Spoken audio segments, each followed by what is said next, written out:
कोल्हापूर जिल्ह्यात दमदार पाऊस बरसतोय। पंचगंगा नदीच्या पाणी पातळीत वाढ झाली आहे। पंचगंगा घाटावरील मंदिर पाण्याखाली जाण्यास सुरुवात झालेली आहे। याचाच पंचगंगा घाटावरून आढावा घेतलाय आमचे प्रतिनिधी सतेज औंधकर यांनी।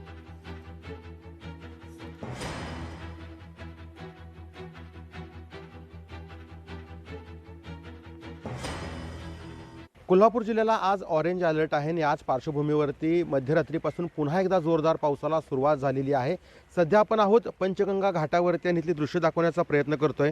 पुन्हा एकदा सगळी जी मंदिर आहेत ती पाण्याखाली जायला सुरुवात झालेली आहे। खरं तर गेल्या 8 दिवसापूर्वी हीच मंदिर आहेत ती पाणी कमी झाल्यामुळे खरं तर आपल्या नजरेस पडत होती। मात्र आता हीच मंदिर आहेत ती आता पुन्हा एकदा पाण्याखाली जायला सुरुवात झालेली आहे। खरं तर गेल्या 2 दिवसापासून कोल्हापूर शहर आणि ग्रामीण भागामध्ये मोठ्या प्रमाणावरती पाऊस पडतोय।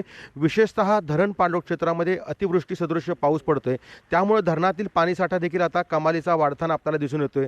राधानगरी असेल, दूधगंगा असेल, तुळशी असेल, कुंभी असेल, कासारी असेल आणि पाटगाव असेल, या धरणातून मोठ्या प्रमाणावरती पाण्याची आवक जी आहे ती होताना दिसून येते। त्यामुळे धरण साठ्यात तर वाढ होते, मात्र जो फ्री कॅचमेंट एरियामध्ये जो पाऊस पडतोय त्याचा परिणाम जो आहे तो आता नद्यांवरती होताना आपल्याला पाहायला मिळतोय। पंचगंगेसह भोगावती, तुळशी, कृष्णासह इतर ज्या नद्या आहेत त्या नद्या आता दुथडी भरून वाहताना आपल्याला दिसून येत आहेत। त्यामुळं कोल्हापूरला दमदार असा पाऊस पडताना आपल्याला पाहायला मिळतोय।